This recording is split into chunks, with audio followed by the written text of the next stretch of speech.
Brought to you by Agilus Diagnostics.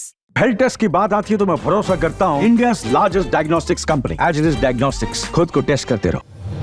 अवस्था बिघडत नव्हती का? त्यावेळेस ह्या जातीवादी रिक्षा चालक मुख्यमंत्र्याला कळत नव्हतं का? 7वी नापास असणारा मुख्यमंत्री राज्याचा मुख्यमंत्री पद भूषवतो।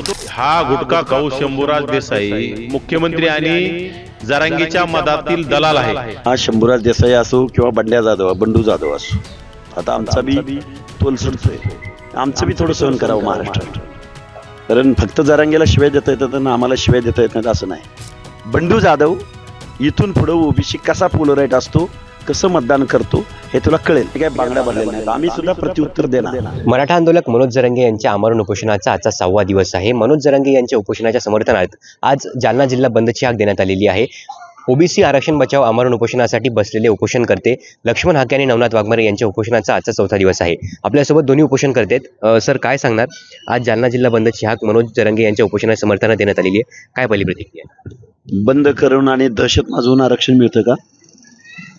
किंवा ओबीसीच्या नेत्यांना टार्गेट करून घरं जाळून संविधानाचा कायदा बदलता येतो का? आणि असं जर झुंडशाही आणि दहशतीच्या जोरावर होत असेल तर मग गावगाड्यातला समाज व्यवस्थेतला एखादा मायक्रो घटक एखाद्या कम्युनिटीचा, तर त्या माणसानं मग जायचं कुठं? त्याला हक्क आहे का, अधिकार आहे का जगायचा? झुंडीनं राहणाऱ्या लोकांचाच अधिकार आहे का? म्हणजे मग पहिलं या भारतवर्षामध्ये जी काही लोक झुंडीनं राहायची आणि झुंडीनं जाऊन युद्ध करायची, कायदा सुव्यवस्थेचं राज्य आहे की नाही? त्यामुळं हे काय करणार आहे दुसरं करून करून? ते फक्त शहरं बंद करतील, अजून ओबीसीची घरं जाळतील, पण संविधानाचा ढाचा तर बदलू शकणार नाहीत। सर, आज तुमच्या उपोषणाचा 4था दिवस आहे, सरकारशी काही बोलणं झालंय का? सरकारने काही भूमिका? सरकारचा कुठलाही प्रतिनिधी इथं आलेला नाही। इथले लोकल लेवलचे तहसीलदार SDM वगैरे सोडले तर बाकी कोणी आलेलं नाही। काल परभणीचे खासदार बंडू जाधव, संजय जाधव यांनी मनोज जरांगे यांची भेट घेतली, तुमच्या भेटीला आले का ते? त्यानंतर शंभूराज देसाईचे मंत्री, त्यांचा देखील मनोज जरांगेंना फोन आला होता, तुमच्याशी काही संपर्क झालाय सरकारचा? हे बघा, शंभूराज देसाई असो किंवा बंड्या जाधव बंडू जाधव असो, आता आमचा बी तोल सुटतोय, आमचं बी थोडं सहन करावं महाराष्ट्रानं। कारण फक्त जरांगीला शिवाय देता येतात आणि आम्हाला शिवाय देता येत नाहीत असं नाही। बंडू जाधव, अरे ठीक आहे, दिली नसतील तुला ओबीसीनी मतं, पण तू शेवटी मतदारसंघाचं प्रतिनिधित्व करणारा, कायद्याच्या सभागृहात जाणारा माणूस आहेस ना। आणि तू वारकरी म्हणतो स्वतःला, अध्यात्माचं मला हे आहे म्हणतो बंडू जाधव। अरे तुझ्या मतदारसंघातली किंवा कायद्याच्या सभागृहात देशाच्या गेलाय तू, त्यामुळे देशातल्या घडामोडीवर तू एका आंदोलनाला जातो आणि दुसरं आंदोलन तुला मात्र दिसत नाही। हा माणसानं कधी मी संसदेत तोंड उघडलेलं बघितलं नाही, ह्याच्या तोंडावरची रेष हालत नाही। त्यामुळं हा माणूस आमच्याकडे येऊन आम्हाला काय न्याय देणार आहे? अशा माणसांकडून आम्ही न्यायाची अपेक्षा किंवा इकडे येण्याची अपेक्षा सुद्धा ठेवत नाही। पण बंडू जाधव इथून पुढे ओबीसी कसा पोलराईट असतो, कसं मतदान करतो हे तुला कळेल।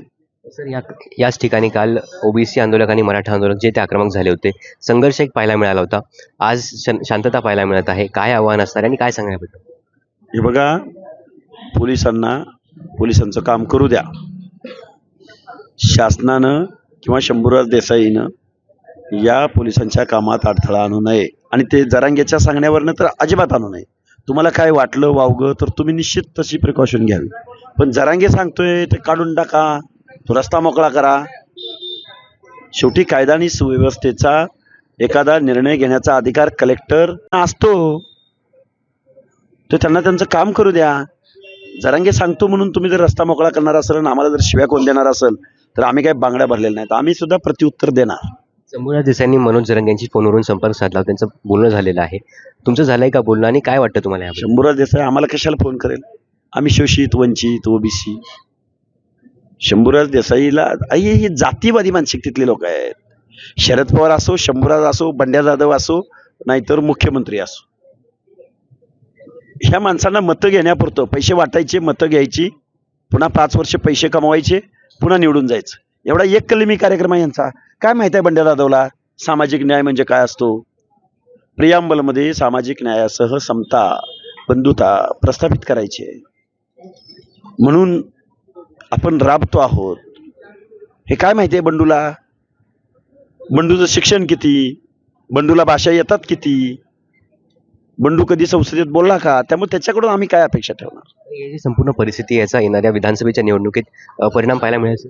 निश्चित ते जर पोलराईट होत असतील तर ओबीसी पोलराईट होईल. आम्ही इथं आता जीवाची बाजी लावून लढतोय. ओबीसी बांधवांना कळत नाही असं म्हणायचं का त्यांना? सगळे पाहतायत. मतातनं निश्चित त्याचं परिवर्तन दिसेल. आपल्यासोबत ओबीसी आंदोलक नवनाथ वाघमारे आहेत. सर, काय सांगणार? आज तुमच्या उपोषणाचा 4था दिवस आहे. मनोज जरांगेंच्या उपोषणाचा आजचा 6वा दिवस आहे. काय वाटतं? आज जिल्हा बंदची हाक देण्यात आलेली आहे उपोषणाच्या समर्थनात. एकतर मनोज जरांगेचं उपोषण सुटलेलं आहे. 2 दिवसापूर्वी त्यांनी ज्यावेळेस 4 सलाईन रात्री घेतल्या त्यावेळेस त्यांचं उपोषण सुटलेलं आहे. आता जरांगेंनी नौटंकी बंद करावं आणि सांगावं उपोषण सुटलेलं आहे. कुठंतरी समाजाची, प्रशासनाची दिशाभूल आणि वेठीस धरण्याचं काम त्यांनी करू नये. कारण जो माणूस 4 सलाईन घेतो उपोषण करताना, त्यावेळेस उपोषण कुठल्याही माणसाचं, आम्ही जरी सलाईन घेतलं तर आमचं उपोषण संपल्यात जमा असतं. त्यामुळे उपोषण संपलेल्या माणसांनी कुठं उपोषणावर आता येणाऱ्या काळात बोलूच नाही आणि कुणाला बाकीच्यांना डोस देणं त्यांनी बंद करावं. सर, काल या ठिकाणी मोठा संघर्ष पाहायला मिळाला होता. ओबीसी आंदोलक, मराठा आंदोलक आक्रमक झाले होते. घोषणाबाजी सुरू होती दोघां समुदायांतर्फे. काय आव्हान असणार आणि काय सांगणार याबद्दल? हे बघा, जरांगेंची झुंडशाही बीड जिल्ह्यातून येणारे त्याचे कार्यकर्ते आमच्या 2 दिवसापासून इथून समोरून जात असताना कधी घडलं नाही. परंतु काल जर त्यांनी ठरवून आमच्या समोरून जात असताना घोषणाबाजी केल्याच्या नंतर आमच्या कार्यकर्त्यांनी काही हातात बांगड्या भरलेल्या नाहीत, आमच्या समाजाने काही हातात बांगड्या भरलेल्या नाहीत. येणाऱ्या काळात जशाच तसं उत्तर देण्याचं या ओबीसी समाजाने ठरवलेलं आहे आणि आम्ही जशाच तसं उत्तर देण्यासाठी आता सज्ज आहोत. मात्र दोन्ही समाज जर आक्रमक झाले तर यामुळे कायदा सुव्यवस्था बाधित म्हणजे बिघडू शकेल. समाजामध्ये तेढ निर्माण होईल. त्याचबरोबर राज्यात देखील तणावाची परिस्थिती निर्माण होईल. कायदा सुव्यवस्था बिघडू नये याची खबरदारी फक्त ओबीसी कार्यकर्त्यांनी, SC ST कार्यकर्त्यांनी यांनीच घ्यायची का? म्हणजे जरांगेला सगळं, प्रत्येक गोष्टीला परमिशन. जरांगेंनी या बीड जिल्ह्यामध्ये जाळपोळ केली, राज्यभरात अनेक लोकांना मारहाण करण्याचं काम केलं. त्यावेळी कायदा सुव्यवस्था बिघडत नव्हती का? त्यावेळेस ह्या जातीवादी रिक्षा चालक मुख्यमंत्र्याला कळत नव्हतं का? 7वी नापास असणारा मुख्यमंत्री राज्याचं मुख्यमंत्री पद भूषवतो आणि कुठंतरी एकतर्फी निर्णय घेण्याचं काम करतो. जरांगेंना भेटतो, रातोरात GR काढण्याचं काम करतो. त्याला लाज वाटली पाहिजे अशा मुख्यमंत्र्याला. तो संविधानाची शपथ घेऊन या राज्यामध्ये मुख्यमंत्रीपद भूषवत असताना जर असे चुकीचे निर्णय घेत असेल तर हे चुकीचं आहे आणि येणाऱ्या काळात ओबीसी समाज तुला सोडणार नाही. सर, एक शेवटचा प्रश्न. मनोज जरांगे यांची काल परभणीचे खासदार बंडू जाधव यांनी भेट घेतलेली आहे. त्याचबरोबर परवा शंभूराज देसाई यांचा फोन झालेला आहे मनोज जरांगेंना.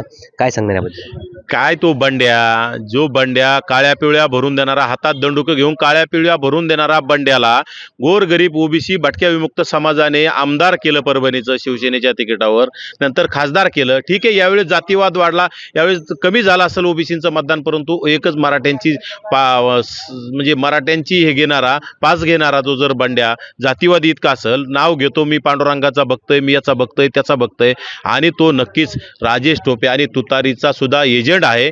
त्या बंड्याकडून आम्हाला काय अपेक्षा असणार आहे? तो कधी सभागृहात बोलतच नाही. तो आला काय, नाही आला काय, आम्हाला त्याच्याशी काही घेणं देणं नाही. जरांगेला आणखी 10 वेळा जाऊन भेट, त्याला आमच्या शुभेच्छा आहेत, परंतु आमच्याकडे नाही आला. परंतु त्यांनी येणं गरजेचं होतं, कारण तो या भागाचा लोकसभेचा प्रतिनिधी आहे. त्याला लाज वाटली पाहिजे. लोकसभेच्या आपल्या कार्यक्षेत्रात जर दुसरं उपोषण सुरू असताना आपण अगदी 2 किलोमीटरच्या अंतरावर उपोषण सुरू असताना भेट देत नसेल तर जरा बंड्या किती जातीवादी आहे हे ओबीसी समाजाने सुद्धा आता येणाऱ्या काळात जाणून घेतलं पाहिजे.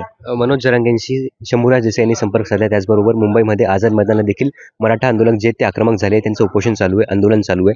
त्यांच्याशी देखील शंभूराज देसाई यांनी संपर्क साधला. तुमच्याशी काय बोलून झालंय? हे बघा, हा गुटखा खाऊ शंभूराज देसाई मुख्यमंत्री आणि जरांगेच्या मधातील दलाल आहे. आज वारंवार मुख्यमंत्र्याचा निरोप जरांगेला द्यायचा, जरांगेचा निरोप मुख्यमंत्र्याला द्यायचा. बाकी काय राज्यामध्ये उपोषण करते नाहीत का, आंदोलक नाहीत का? त्यांची कुठली मागणी मुख्यमंत्र्याकडे काही त्यांनी पोहोचवली का? म्हणजे या शंभूराजला फक्त मराठ्यांनी मतदान केलंय का, ओबीसीने मतदान केलं नाही का? त्यामुळे येणाऱ्या काळात त्या गुटखा खाऊ मंत्र्याला एकतर सभागृहात गुटखा खातो, तंबाखू खातो असा मुख्यमंत्री म्हणजे या राज्याला काय दिशा देणार आहे, काय सांगणार आहात? तुम्ही जर गुटखा बंदी घालता, तंबाखूवर बंदी घालता आणि सभागृहात जर तंबाखू चोळत बसणारा हा, कधी तोंडात पाहिलं तर याच्या गज भरलेलं तोंड तंबाखूने असतं. हो समाजाला काय आवाहन करणार आहे आणि समाजाला काय दिशा देणार आहे? अशा शंभूराज देसाईकडून, जातीवादी शंभूराजकडून आम्हाला कुठली अपेक्षा नाही. आपण या ठिकाणी पाहू शकतो ओबीसी आंदोलक नवनाथ वाघमारे आणि लक्ष्मण हाके यांच्या उपोषणाचा आजचा 4था दिवस आहे. तर मनोज जरांगे यांच्या उपोषणाचा आजचा 6वा दिवस आहे. त्यांच्या उपोषणाच्या समर्थनार्थ आज जालना जिल्हा बंदची हाक देण्यात आलेली आहे. आणि आपण जर पाहायला गेलं तर काल या ठिकाणी ओबीसी आणि मराठा आंदोलकांचा जो संघर्ष झाला होता, त्यानंतर आज अंतरवालीमध्ये, वडीगोद्रीमध्ये शांतता पाहायला मिळत आहे. मात्र ही शांतता अशीच राहावी अशी अपेक्षा जी आहे ती दोन्ही ओबीसी आंदोलकांनी व्यक्त केलेली आहे. गौरव साळी, मुंबई तक, जालना.